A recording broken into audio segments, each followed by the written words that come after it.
바울에 민감하지 않았어요, 사실. 그러니까 끝까지 같이 있는 저기 그냥 놔둔 거예요. 그렇죠? 그 49년, AD 49년에 안디옥 사건이 일어났는데 어떻게 했어요?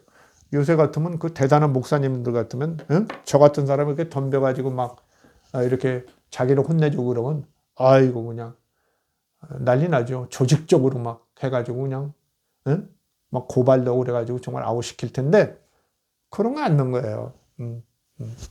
그래, 우리도 예수님을 배반하기도 그랬는데, 뭐 이러고. 그 사람이 잘 몰라서 그러겠지.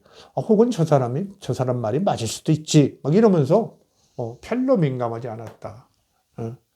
그래서 거의 뭐 노마에서 같이 죽었다. 그렇죠? 이그나티우스의 그 편지. 요새 그걸 좀 읽었는데, 거기에 보면 그게 나오죠. 노마 교인들에게 쓴 편지에 그게 나오죠. 베드로와 바울 사도에게서 여러분은 배웠겠지만 이렇게 나오죠. 그렇게 나와요. 그러면 이제 우리가 보통 아는 마지막 이 두 분들이 로마에서 네로 황제에게 이렇게 순교를 당했을 것이다. 그건 거의 옳은 얘기 같아요. 거의 옳은 얘기.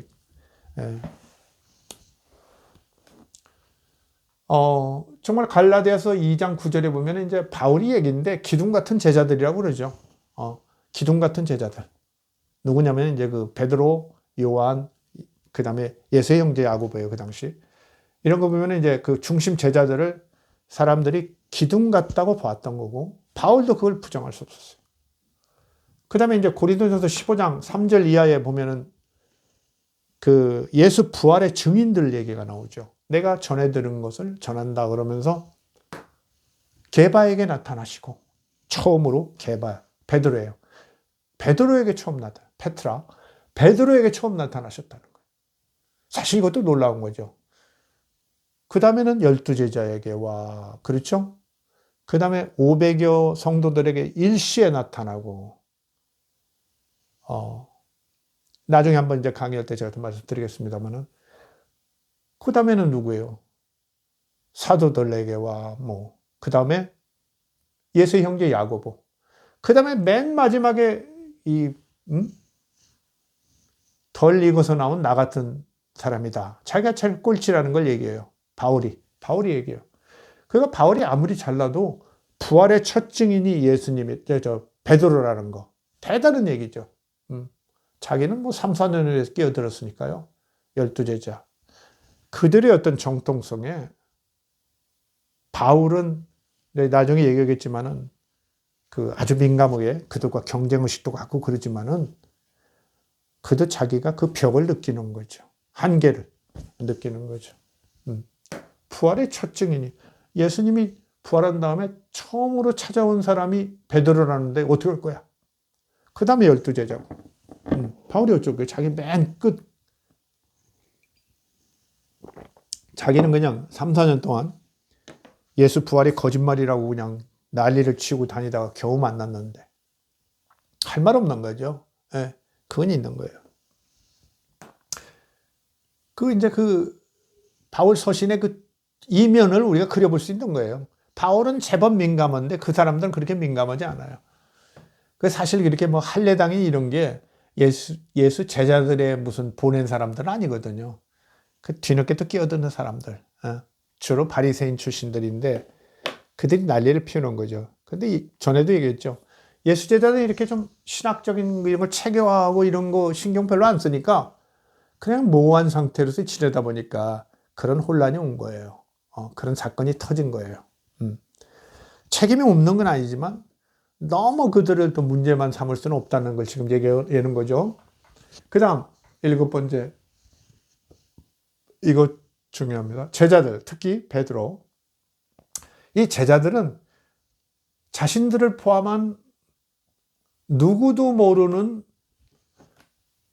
세계 지성사적 그리고 그리스도의 성립사에서 결정적 역할을 했다고 보입니다.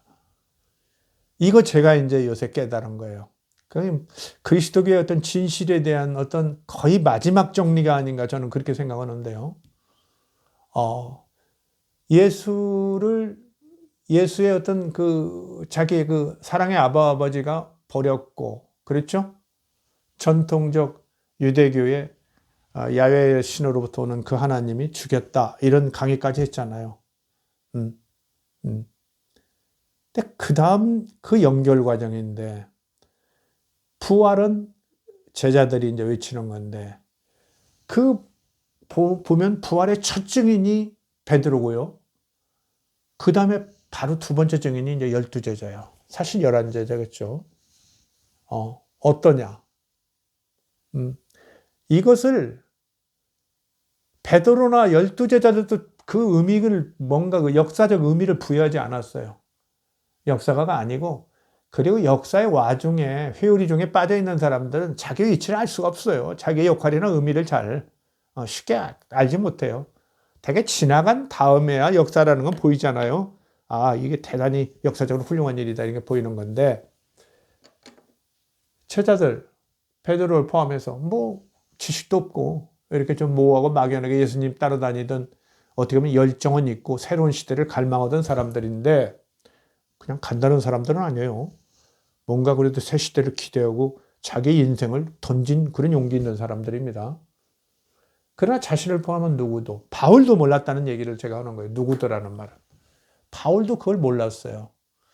그들이 세계 지성사에서, 그리고 그리스도교 성립사에서 결정적 역할을 했다고 보인다는 거예요. 그걸 왜 제가 어떻게 생각했냐, 이런 얘기를 한 거예요. 바울 회심 이전 3, 4년간은 공백기라면 공백기겠죠. 바울 서신 위주로 보면. 많은 신학자들의 입장으로 보면 그게 공백기도 보일 수 있어요. 그 베드로, 안드레, 야고보, 요한 이런 사람들이 주도하던 그 3, 4년이라는 게 초기에 뭐가 있었겠느냐, 이렇게 할 수 있단 말이죠. 그러나 이들은 자기들이 뭐를 했는지도 모르는 뭔가를 대단한 걸 한 거예요. 그러니까 그 원시적인 그리스도교 신앙 공동체가 형성돼 있고 신앙이 형성돼 있었던 거예요. 바울은 그 뒤에 와서 조금은 이제 객관적 입장이 되면서 새로운 신학 체계를, 새로운 게 아니라 기존 것을 포함한 자기 어떤 이해를 보태서 신학 체계를 만들어낼 수 있어요. 더군다나 자기가 이제 철학에 대해서도 조금은 알고, 특히 수사학을 공부하고, 그렇죠? 그 다음에 율법에 대해서 잘하니까, 바리새인이니까, 공부를 했으니까, 그런 어떤 그런 자질하에서 이렇게 했죠. 그래서 적어도 3, 4년의 그런 바울 이전에도 그리스도교는 모습을 갖추고 있었다는 거, 원초적인 거지만 대단하고요. 그들의 열정이 또 대단했고, 그들은 자기들이 무슨 일을 하는가 모르지만 뭔가를 했다는 거예요. 그렇기 때문에 그리스도교의 모습이 갖춰 있고, 바울이라는 영특한 새로운 이런 정말 새로운 인물을 만나서 받아들이면서 이렇게 신학 체계가 더욱 정말 모습을 구체화하게 됐다, 이런 겁니다. 자, 그들이 무슨 세계 지성학적 역할을 했겠느냐? 그 갈릴리에서 고기나 잡고 셀이 나오고, 그렇죠? 그 형편없는 사람들이 이런 얘기 생각하겠죠. 저도 막연히 그런 생각도 좀 했어요, 사실은. 그러나 이제 성경에도 자꾸 그런 얘기 나오죠. 바울도 그런 얘기하고, 예수님 그 복음서에도 그런 얘기 나오죠. 그런 그 무지한 자, 무식한 자들을 가지고 유식한 자들을 부끄럽게 한다, 막 이런 얘기가 많이 나오고 그래요. 그걸 그대로 그 자기들이 하는 현상을 얘기한 건 아니겠지만, 조금 이제 복음서는 뒤에 사람들이니까, 뒤에 지성들이 쓴 거니까 이 변화를 조금은 그 사람들은 감을 잡았던 거예요. 복음서 이후로 이런 사람들은 오히려 잡았어요. 저들이 무지하고 그렇지만은 예수 그리스도의 제자들과 추종자들이 뭔가 대단한 일을 했다는 건 아는 거예요. 그 사람들이 뭔가 대단한 일을 했어요. 결정적인 거, 부활신앙을 일으킨 거예요, 그 사람들이. 그렇기 때문에 만약에 그 부활신앙이 없었다면 어떻게 됩니까? 그리스도교는 없었다. 그게 바울의 얘기예요, 바울이. 그런데 부활신앙을 누가 제일 먼저 갖게 됐느냐? 바울이 아니라는 거죠. 바울보다 수백 명의 선배들이 있어요. 바울의 고백대로 보면 고린도전서 15장에 보면은 그렇죠? 수백 명이 있어요. 그 중에 1번이 베드로예요. 바울이 혼냈던 베드로. 바울이 그때 그 베드로에게 나타나신 예수님의 의미를 정말 뼈저리게 그렇게 느끼고 그 역사성을 의식했더라면 그렇게 함부로는 아니지만 베드로를 그렇게 마구 대하지는 않았을 것 같아요.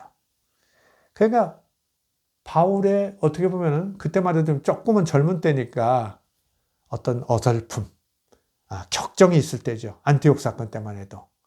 그런 일을 저질렀던 거예요. 그들의 나이 들어가면서 조금 민망했을 수도 있어요. 저도 살아보니까 그래요. 젊었을 때 저도 대단하죠. 이렇게 예수의 부활이 역사적 사실이 아니라는 걸 뱉어내는 장로교 신자, 모태신앙 학자인데 생각해 보세요.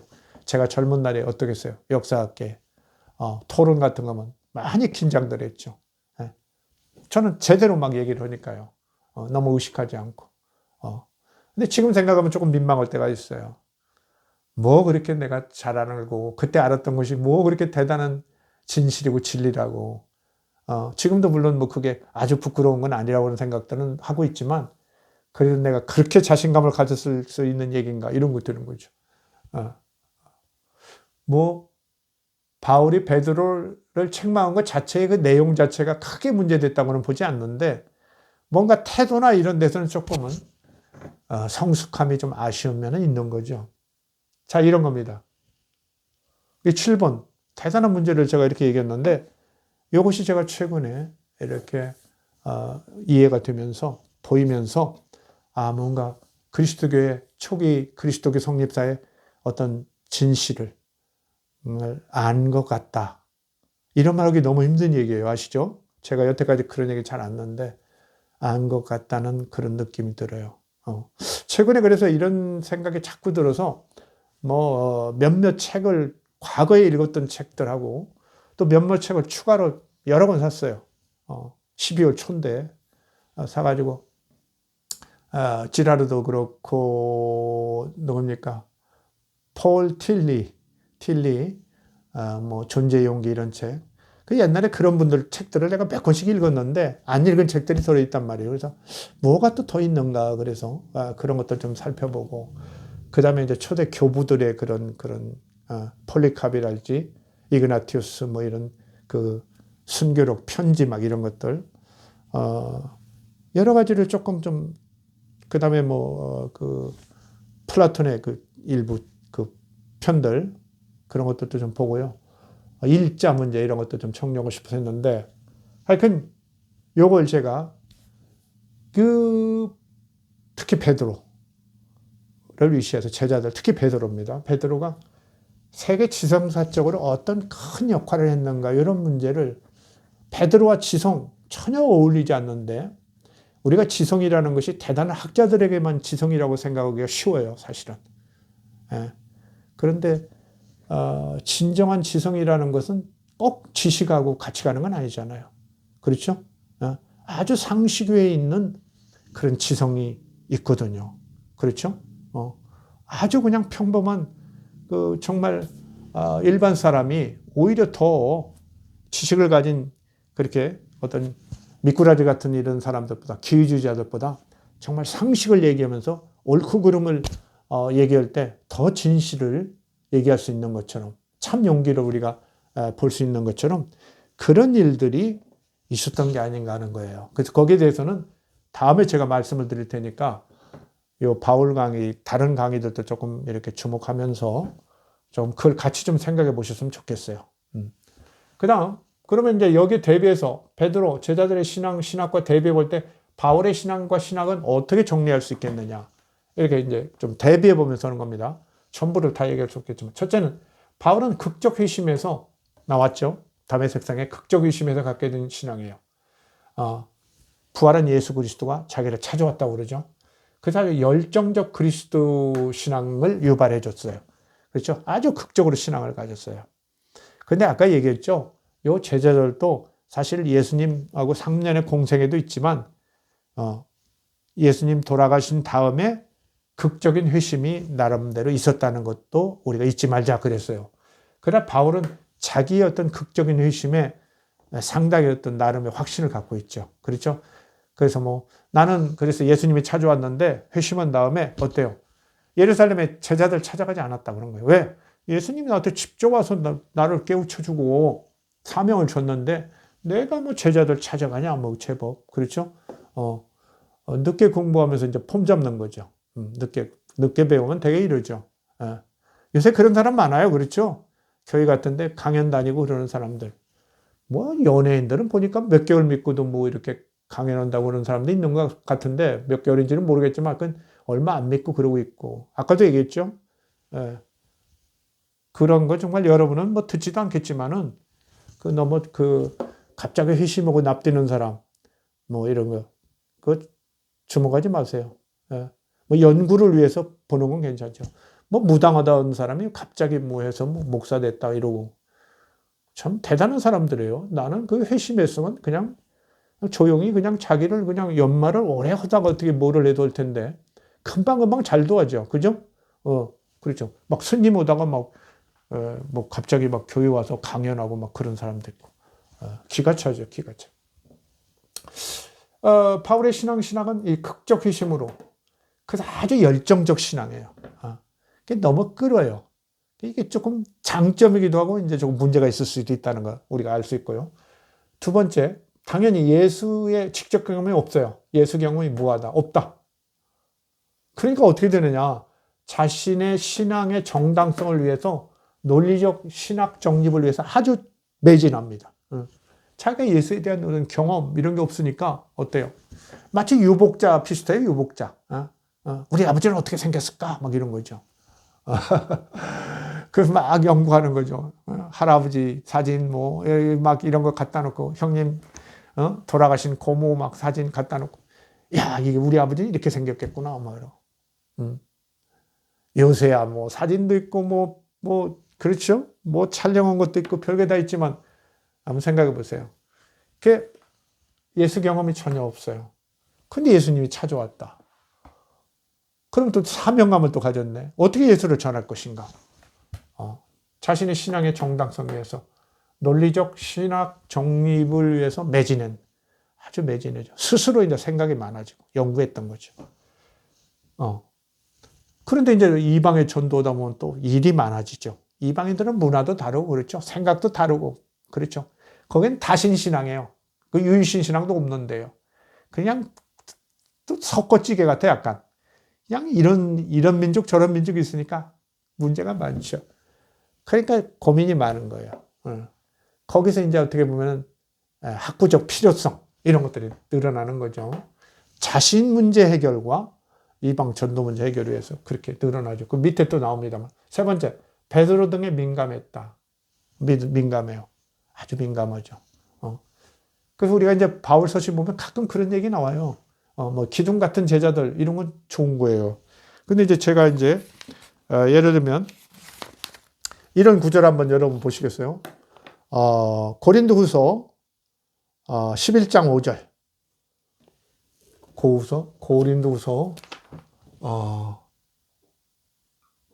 11장 5절. 이런 거 여러분이 한번 좀 찾아보세요. 제가 읽어 드릴게요. 고린도후서 11장 5절. 나는 지극히 크다는 사도들보다 부족한 것이 조금도 없는 줄로 생각하노라. 이런 얘기를 했다니까요. 이게 지금 생각하면 참 그렇죠? 낯이 좀 간지럽죠? 바울 얘기해요. 고린도 교회에 편지합니다. 나는 지극히 크다는 사도들보다 부족한 것이 조금도 없는 줄을 생각하노라. 6절도 아주 가관해요.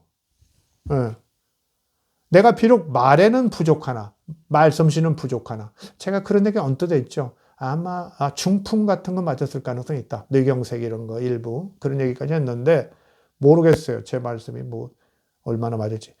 내가 비록 말에는 부족하나 지식에는 그렇지 아니하니. 내가 베드로 위시한 제자들 걔들 무식한데 지식에서는 비교할 바가 아니라는 얘기를 한단 말이죠. 이것을 우리가 모든 사람 가운데 모든 일로 너희에게 나타냈었노라. 내가 너희들한테 보여준 대로 내 지식이나 이런 것들이 지극히 크다는 사도들보다 부족한 것이 조금 좀 없는 줄 아노라. 뭐 이러고죠. 그다음에 그런 얘기도 슬쩍 하죠. 어디 보면은 그렇죠. 베드로는 아내를 데리고 다니지 마. 막 이런 얘기도 해요. 나는 그냥 장가도 안 가고 혼자 가고, 그 다음에 내 스스로 자비량한다. 양식을 번다. 일을 해가지고 벌어요. 아주 벌어요. 바울이 스스로 이렇게 그 자기의 수공업 이런 거 하는 그 일이 뭐 상당히 또 의미가 있죠. 그 나중에 또 좀 얘기를 좀 할 그런 게 있을 것 같은데. 자, 베드로 등에 아주 민감한 거 알 수 있죠. 민감해요. 그 표현도 그렇잖아요. 기둥 같은 제자들 이런 말도 갈라디아서 2장 9절도 저게 그냥 멋있는 말일 수도 있지만 자칫하면 약간 비꼬는 말일 수도 있어요. 나한테 혼났던 바울. 바로 그 2장이에요. 갈라디아서 2장에 나와요. 그 안디옥 사건을 기록한. 그러니까 참 바울이 볼 때는 조금 한심한 면도 있는 거예요, 사실은. 우리가 봐도 그럴 것 같아요. 그 하던 행동도 그렇고, 그렇죠? 뭐 같이 그냥 이방인들하고 밥 잘 먹다가 유대인들 좀 오니까 그냥 안 먹은 척하고 일어나고 이러니까 이게 예수의 그런 수제자가 할 일이에요. 우리가 봐도, 삼자가 봐도. 그러면 이제 혼냈던 거죠. 아주 혼냈던 거예요. 그러나 아까 말씀드렸죠. 그럼에도 불구하고 베드로나 이런 사람은 자기도 모르는 큰 역사적 역할을 했다. 우리가 역사에서 민중들이 그런 역할을 덜어 할 때가 있죠. 그렇죠? 자기도 모르게. 뭐 촛불 들고 막 이런 그런 거. 처음에 우리가 그렇게 대단한 일을 하고 있다는 거 모르고 들어가잖아요. 그러나 이제 조금 있으면 이제 요새는 이제 역사 같은 걸 배우니까 사람들이 깨우치고 그러는데 옛날 사람들은 모르는 거죠. 하여간 베드로 등에 민감한데 조금 전에 제가 읽어드린 대로 자격지심과 자부심이 교차하고 있다. 이 자격지심, 콤플렉스라고도 말할 수 있겠죠. 이 자격지심하고 자부심이라는 것은 앞뒷면이에요. 동전의 앞면과 뒷면 같은 거예요. 그렇죠? 자부심이 유난한 사람은 사실은 콤플렉스가 뒤에 깔려 있는 거예요. 그렇죠? 그래 안 그래요? 막 보면 그렇죠? 돈 좀 벌면 그냥 막 집 좋은 거 사고 막 자동차 좋은 거 타고 다니고 막 이러고 뻐시고 막 그렇죠? 동창들 만나면 막 밥값 좀 제법 내고 그래도 밥값이나 내면서 잘난 척하면 또 괜찮아요. 그렇죠? 잘난 척만 하고 또 그런 거 잘 안 내는 친구도 들어있죠. 별 얘기가 다 나오네요. 자, 그건 이제 뒤로는 콤플렉스가 들어있는 거죠. 과거 뭐 자기가 너무 가난했다든지 친구들한테 피해를 입혔다든지 학교 다닐 때 좀 너무 그냥 말썽이 있고 공부를 못해서 무시당했다든지 막 이런 게 뒤섞여 있는 거죠. 되게. 그 바울이 있어요. 바울이.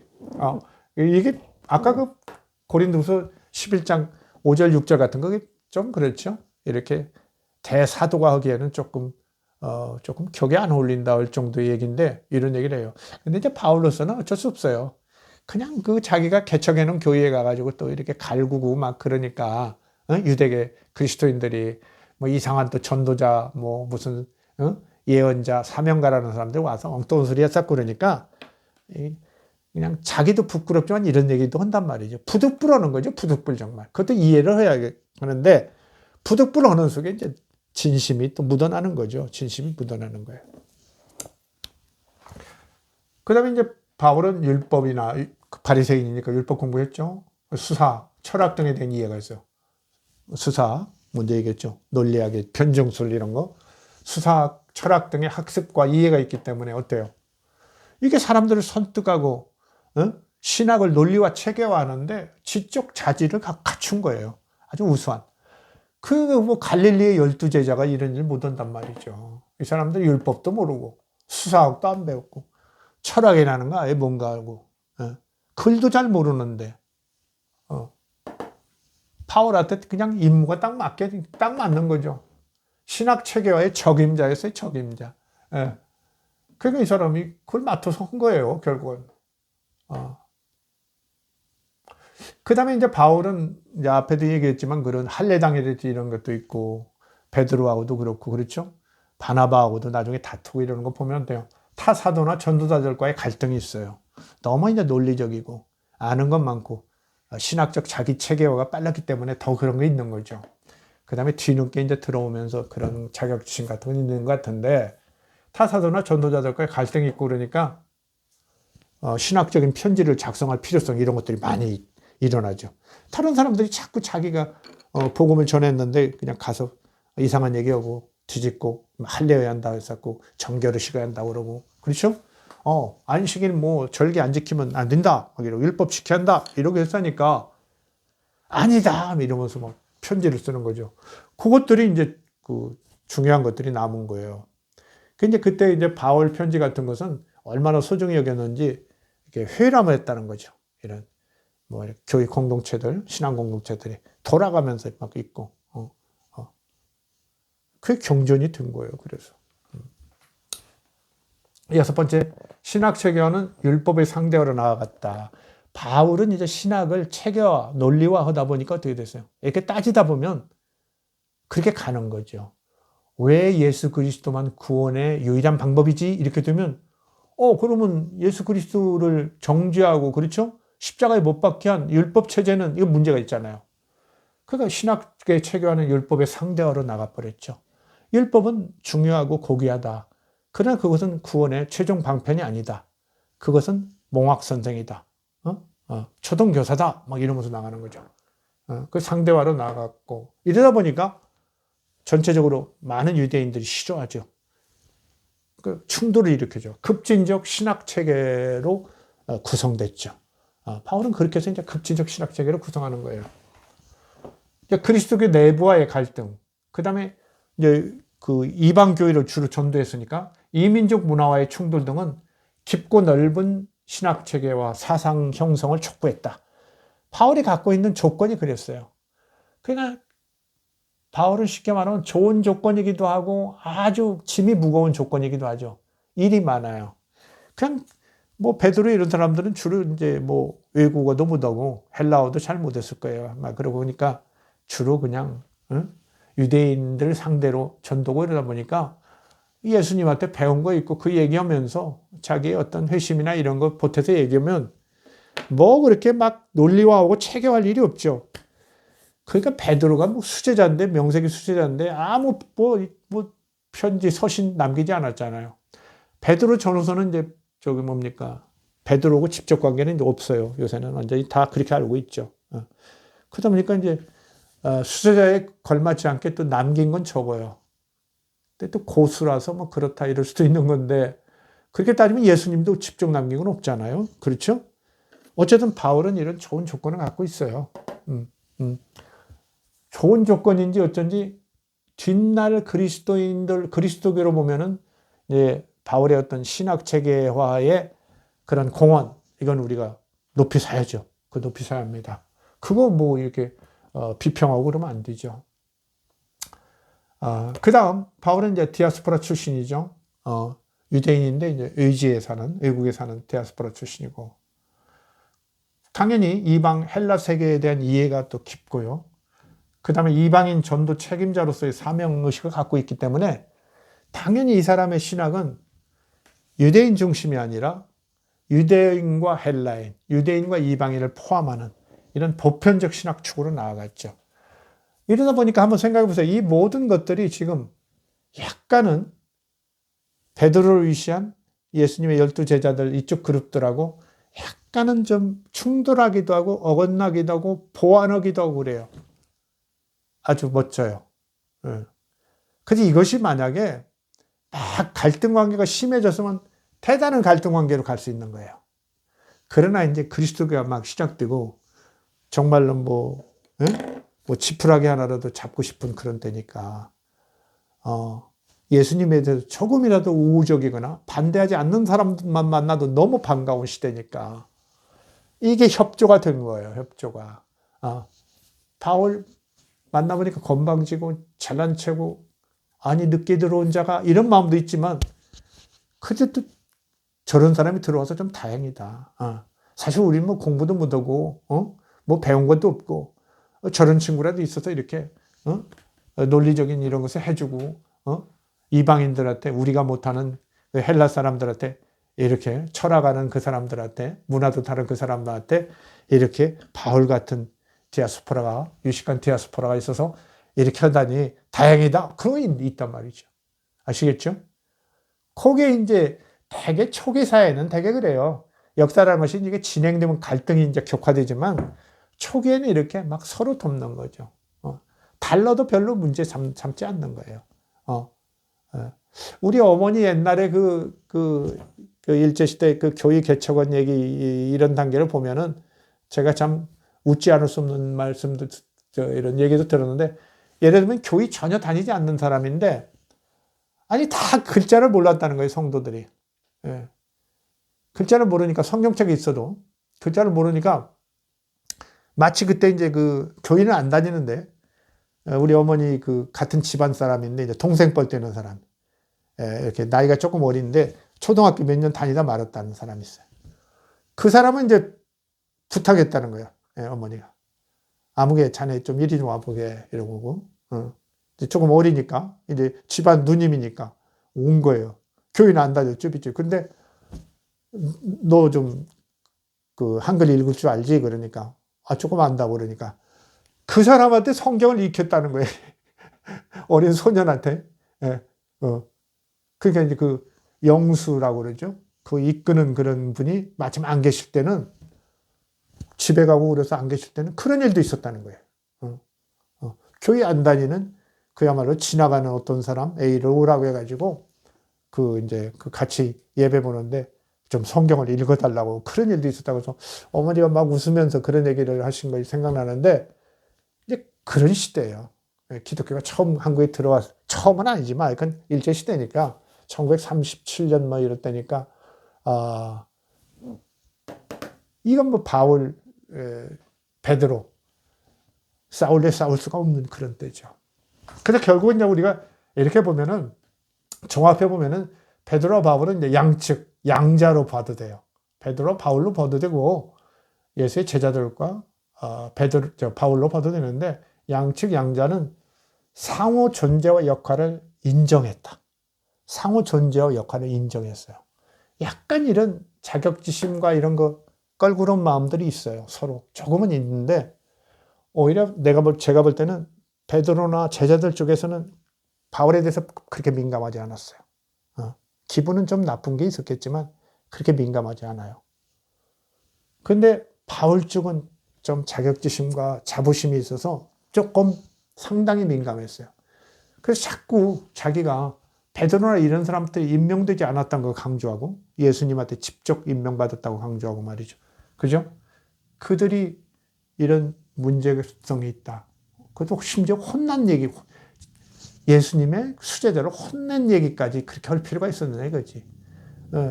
어떻게 보면 좀 가명으로 한다든지 그냥 일반적인 얘기로 할 수도 있고 그런데 그렇게 직접 거명하면서 얘기하죠. 그 다음에 여기 뭐 기둥 같은 제자들, 그렇죠? 아까 얘기했죠. 그렇게 참 유명한 제자들이 있지만, 내가 말은 이 혀가 서투르지만은 내가 지식이나 이런 건 그들보다 내가 훨씬 낫지 않느냐, 뭐 이런 얘기도 하는 거예요. 이게 나오는 거예요. 어때요? 제가 지금 역사학자니까 이렇게 어떤 진면목, 뒷얘기, 진실을 그렇게 끌어올리는 거예요. 그러니까 여러분이 이걸 가지고 바울 형편없네 이렇게 하면 안 돼요. 바울은 대단한 일을 했다니까요. 바울 없으면 여러분 지금 기독교에 대해서 정말 욕하고 싶은 사람은 욕도 제대로 할 수 없는 거예요. 그리고 그리스도교가 전에도 말씀드렸죠. 대단한 의미가 있어요. 이제 제가 앞으로 얘기할게요. 저도 그 정도인가 생각을 했는데, 걱정을 많이 했는데, 신이랄지, 그 다음에 부활까지도 이렇게 역사로서는 부정할 수밖에 없는데, 그러나 인류 역사나 특별히 이런 인간의 지성사, 문화사 이런 발전, 역사 발전으로 볼 때는 그리스도의 의미가 막강하다. 막강하다고 봐요. 뒤에 많은 문제를 일으켰지만 막강하고, 그 가운데 이제 이런 베드로나 그 제자들의 역할을 다시 한번 제대로 좀 우리가 이제 평가해 보자. 다 이렇게 숨겨져 있고, 자기도 모르고 바울도 모르고 누구도 모르고, 많은 신학자들도 이렇게 그 논리적 체계화가 안 돼 있고 그들 자신의 소신 같은 것들이 없기 때문에 제대로 분석을 못 하고 있는데, 모르겠어요. 이 한국의 이 국사학자가 한번 조금 엉뚱할지, 제대로 된 얘기를 할지, 조금 기대해 주시기를 바라고요. 자, 상호 존재와 역할을 인정은 했다. 그러나 긴장된 거리감이 있었다. 이건 또 알아야 돼요. 거리감이 있어요. 아까 얘기한 대로. 그런데 양자의 거리감은 당대로서는 혼란과 장애를 약간 일으키기도 했어요. 그렇죠? 서로 혼내고 싸우고 갈라지고 뭐 약간 그리스도교 내부에 긴장이 있죠. 바울도 그걸 굉장히 신경 쓰죠. 연보 열심히 모아서 가서 달래려고 막 그런 것도 있단 말이죠. 그런데 그것은 상호 견제와 보완으로서 작용했다. 그리스도교 초기 형성사기 때문에 이들이 배척적이고 경쟁적으로 가지 않고 자기들의 어떤 그 작은 그런 자존심이나 이런 것들을 누르고 예수 그리스도를 위해서 그리스도교를 위해서 막 이렇게 힘을 합칠 테니까 상호 견제와 보완의 역할을 했어요. 보완에. 참 의미가 있죠. 그러니까 국가가 건설되고 그럴 때는 이런 거죠. 그렇죠. 교회 같은 것도 어때요? 창립할 때 막 이런 때 우시아우시아 할 때는 그냥 다른 집사님 엉뚱하고 이런 짓 해도 그냥 넘어가죠. 그렇죠. 그냥 이제 교회가 크고 그냥 배가 좀 나오고 자신감이 있으면 어때요? 외부에서 온 교인들한테도 좀 비축비축하고 그렇죠. 장로라고 힘주고 그렇죠. 제가 아는 어떤 분은 그래요. 자기가 무슨 어느 큰 교회에 무슨 뭐 운영위원이다 막 이런 거 자랑하고 그래요. 그래서 깜짝 놀랐어요. 아니 그렇게 그 성직을 좀 자랑하나 성도 사이에 은근히 그 자랑을 하시더라고요. 뭐 자랑할 수도 있겠죠. 그러나 뭐 그렇게 아름답지는 않았어요. 상호 견제와 보완이 된다. 그러면서 아주 건실하고 심도 있는 어떤 신앙과 신학 형성에 도움을 줬다. 이게 정말 그리스도교가 그게 세계적 종교가 될 만한 모습이에요. 한번 보세요, 거기. 뭐 인물이 있어요. 학자가 있어요. 어때요? 거기에 뭐 누가 있습니까? 플라톤 같은 사람이 있습니까? 세네카, 뭐 누구? 뭐 그 필로 같은 사람이 있습니까? 그저 그냥 조금 뭐 공부 조금 했다는 사람이 바울이에요. 그 외에는 없단 말이죠. 다 그냥 시골에서 고기 잡고 무슨 세금 걷고 뭐 이런 거던 사람들, 거칠게 살던 사람들이 이렇게 참 대단한 종교를 만들어내는 거예요. 우리가 참 조금 주목할. 그 다음에는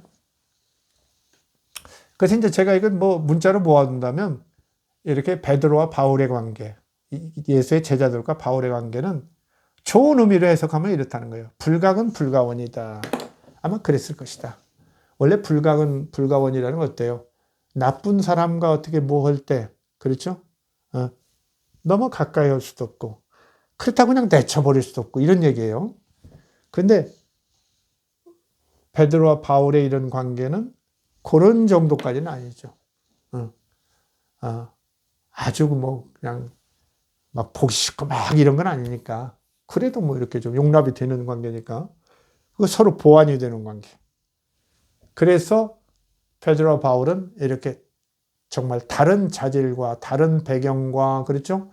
조금은 차이 나는 신앙 전통을 가지고 있지만 이들이 합쳐서 이게 그리스도교의 모습이에요. 아주 좀 헬레니즘 같은 것까지 들어와 있는 그 유대 사상과 그렇죠? 또 유대 사상 내에서도 어때요? 아주 그냥 그 뭡니까? 바리새주의 그렇죠? 이런 것들과 그다음에 이제 그런 그 헬라 세계의 어떤 수사학이나 철학의 물결 이런 것들이 여러 가지가 이제 뒤섞여서 그야말로 큰 헬라 세계, 큰 세계, 정말 로마 제국을 이제 물들어가는 거죠. 물들여가는 거예요. 네. 자, 베드로와 바울 여러분이 역사적 시각으로 보면은 그렇게 우리가 아는 상투적인 것과는 좀 다른 모습이 있다. 이걸 좀 아시고요. 이 둘과의 관계는 정말 조금 거리감이 있을 수 있고 서로 어울리지 않지만은 어떻게 보면 초기 그리스도교 형성사에서는 조화를 가져왔다는 거.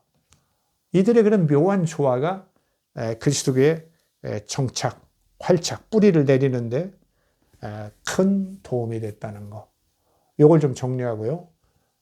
더군다나 제가 뭐 조금 큰 소리를 쳤지만 약간 다음에 곧 이제 베드로랄지 제자들의 역할 이것이 이제 감추어져 있고 아무것도 아닌 것처럼 돼 있고 신학적으로도 뭐 얼마나 주목되는지 모르지만 책도 제가 찾을 수가 없어요. 제가 책도 어지간히 좀 뒤져보고 그러는데 그 알 수도 없죠. 뭐 재료가 없으니 뭐 그분들이라고 뭐 별게 있겠어요. 근데 이제 제 나름대로 역사의 여러 가지 퍼즐을 맞추면 또 그렇죠. 빈 구석이 어떤 모양이라는 것을 얘기할 수 있거든요. 그런 어떤 방법론에 의해서 그런 거고, 더군다나 여러 가지를 오래 고민하다 보니까 이제는 조금은 제가 이렇게 직관적으로 얘기할 수 있는 부분도 있구나, 그런 생각까지 합니다. 자, 오늘 여기까지 말씀드렸습니다. 감사합니다.